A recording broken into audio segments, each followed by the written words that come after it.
Di Zulman hari ini soal kursi Kabareskrim Polri yang masih kosong.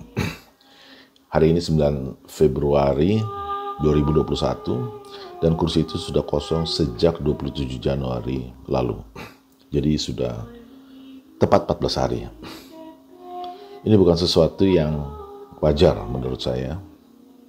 Ada yang aneh. Mari kita bahas.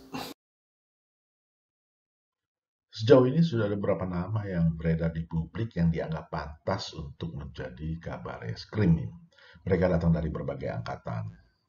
Mereka adalah Irjen Wahyu Widada, Kapolda Aceh dari Akpol 91. Dia adalah pemegang Adi Makayasa di angkatannya. Lalu Irjen Wahyu Hadiningrat saat ini Wakil Kabareskrim Polri dari Akpol 92. Kemudian Irjen Niko Afinta, Kapolda Jatim, Akpol 92.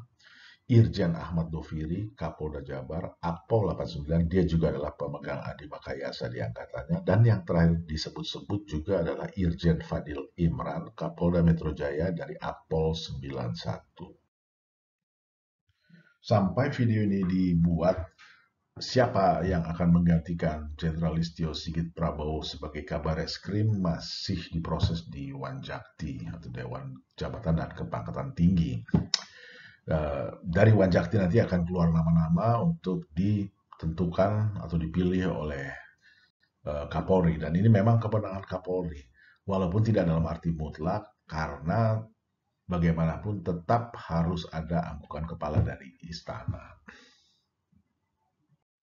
Jadi ada aturan, dalam hal ini adalah Perkap 3 tahun 2016 yang mengatur tentang kenaikan pangkat ke dalam golongan Pati Polri, di mana ada syarat melampirkan kepres tentang pemberhentian dan pengangkatan dalam jabatan eselon 1 dari hasil tim penilaian akhir.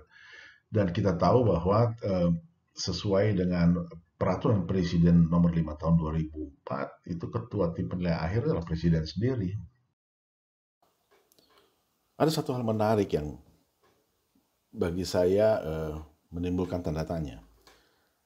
Kekosongan kursi Kabareskrim dalam waktu yang cukup lama ini bukan kali ini saja terjadi, tapi sebelumnya juga terjadi secara berturut-turut. Dan keduanya terkait dengan figur Jenderal Listio Sigit Prabowo. Jadi begini, pada saat Jenderal Listio mau jadi Kabareskrim, itu juga terjadi kekosongan yang lama sampai 36 hari. Atau hampir 1,5 bulan kalau dihitung sampai ke tanggal pelantikan. Jenderal Listio pergi, kursi Kabareskrim juga kosong dalam waktu yang lama. Ada apa? Nah, perhatikan tabel ini. Di sini kita bisa melihat adanya anomali pola pada saat Komjen Listio Sigit Prabowo menjadi Kabareskrim di akhir 2019 lalu. Tabel ini trailing 10 tahun ke belakang supaya kita bisa melihat polanya. Perhatikan, Komjen Sutarman itu mengakhiri jabatannya sebagai Kabareskrim pada tanggal 24 November 2013. Pada tanggal yang sama, penggantinya Komjen Suhardi Alyus memulai masa jabatannya sebagai Kabareskrim. Dan begitu seterusnya, polanya sama persis sampai ketika Komjen Idam Aziz mengakhiri masa jabatan sebagai Kabareskrim karena diangkat sebagai Kapolri pada 1 November 2019, dan ternyata Komjen Listio Sigit Prabowo itu baru bisa memulai masa jabatannya pada tanggal 6 Desember 2019. Artinya ini 36 hari kemudian. Padahal kita tahu bahwa Wanjakti itu kan tidak bekerja dengan data baru pada saat mereka melakukan rapat-rapat mereka. Tetapi berdasarkan data SDM dari Divisi Sumber Daya Manusia Polri yang sudah matang, yang setiap kali diupdate. Apalagi ini terkait dengan para perwira tinggi. Irjen Listio Sigit Prabowo resmi menjabat sebagai Kabareskrim, mengisi jabatan yang telah kosong sekitar 1,5 bulan. Posisi Kabareskrim sebelumnya ditempati Idam Aziz yang kini menjabat sebagai Kapolri. Setelah Irjen Listio menjadi Kabareskrim Polri, posisi Kadif Propam kini dijabat oleh Brigjen Ignatius Sigit Widiatmono.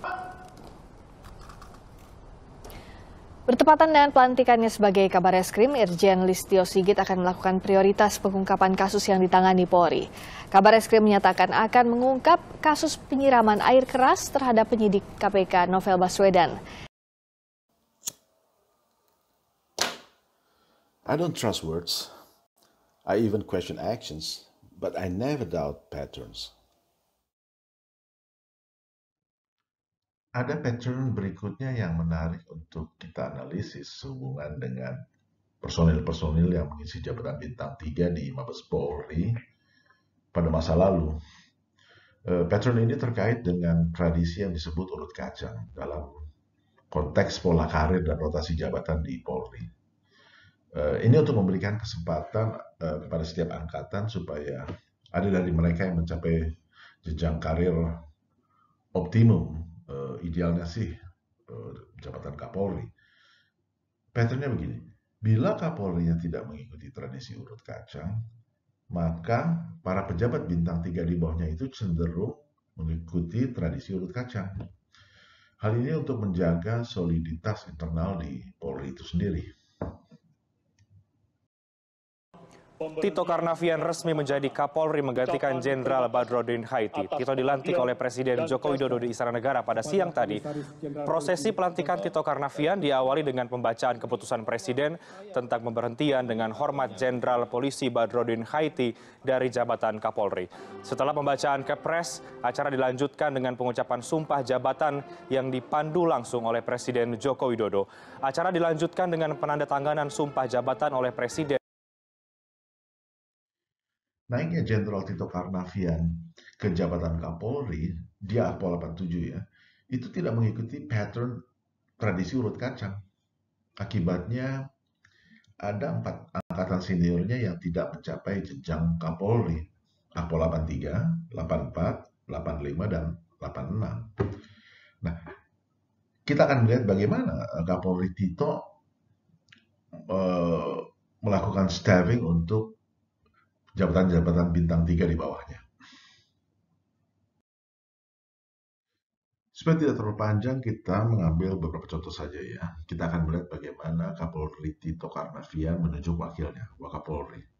Selain itu kita juga akan melihat bagaimana dia menunjuk para kepala badan yang merupakan unsur pelaksana tugas pokok. Dalam hal ini adalah Bareskrim, Baharkam, dan Baintelkam.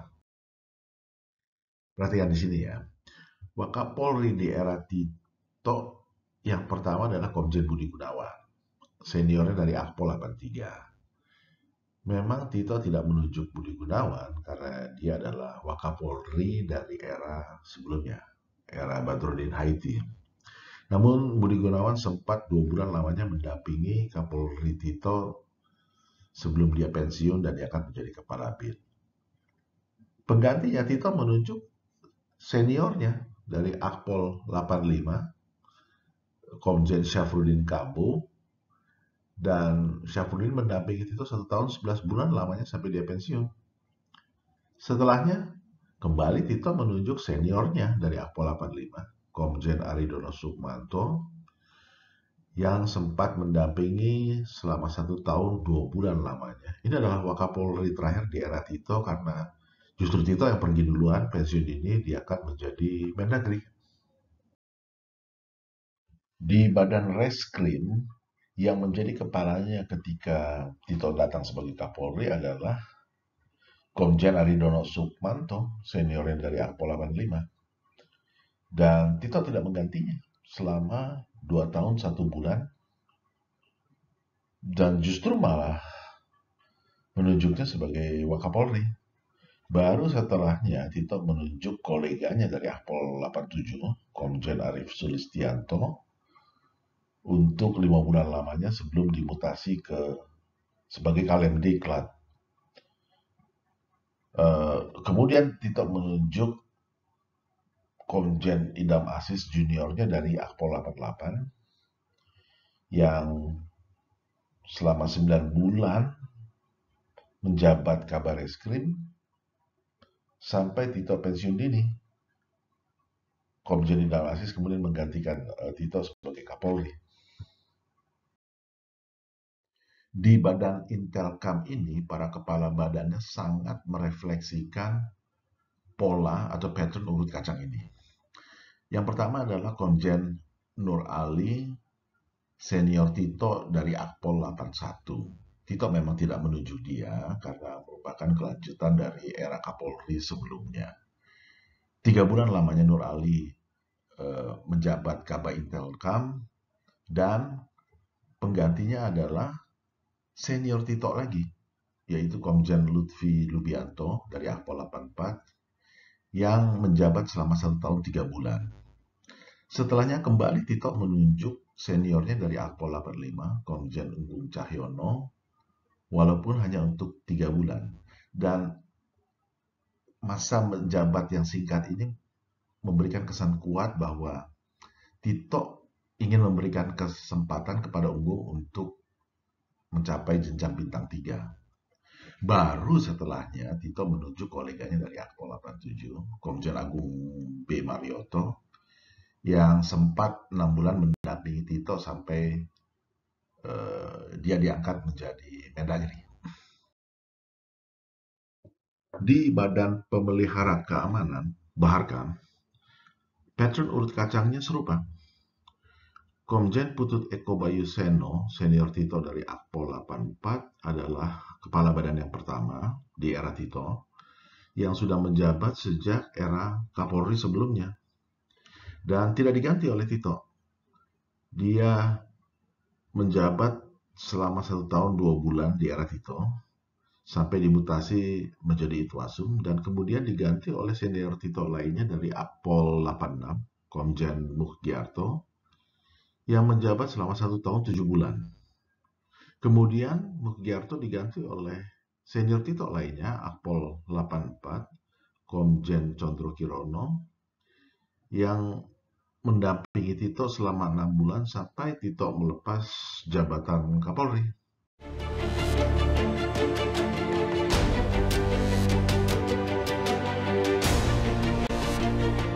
Kapolri Sigit Listio Prabowo itu dari Akpol 91.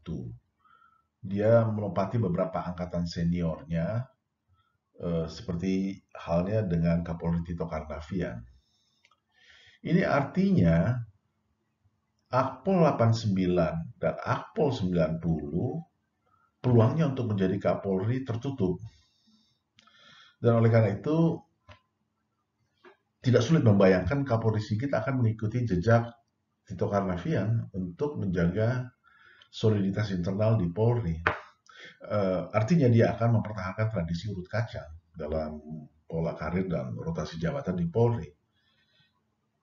Dan tidak sulit menduga dia juga akan memberikan prioritas kepada senior-seniornya dari Akpol 89 dan 90 untuk menjadi Kabar Eskrim. Hal ini mengingat senior yang dari Akpol 88 di masa Kapolri Idam Aziz sudah memperoleh privilege yang diharapkan. Masalahnya, Presiden juga punya visi dan kepentingan di Polri. Jadi apa yang saat ini tengah dihadapi oleh Kapolri Sigit itu sama persis dengan apa yang dihadapi oleh Kapolri Idam di masa lalu terkait dengan pengisian kekosongan jabatan di Badan Reskrim. Mereka berdua sama-sama berdiri di titik tengah di antara gaya tarik-menarik dua kepentingan. Di satu sisi ada kepentingan internal, soliditas internal Polri. Di sisi lain ada visi Presiden Joko Widodo yang terkait dengan Polri itu sendiri.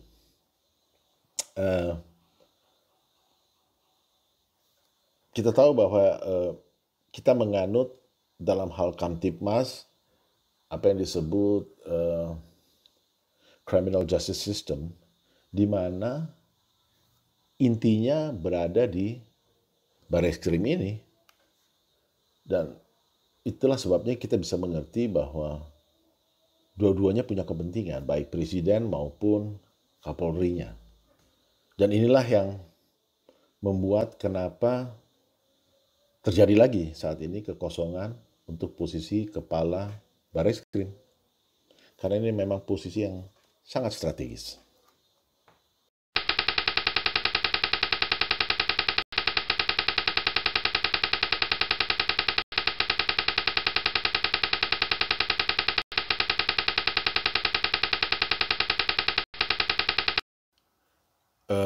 Demikian discernment kita untuk edisi kali ini.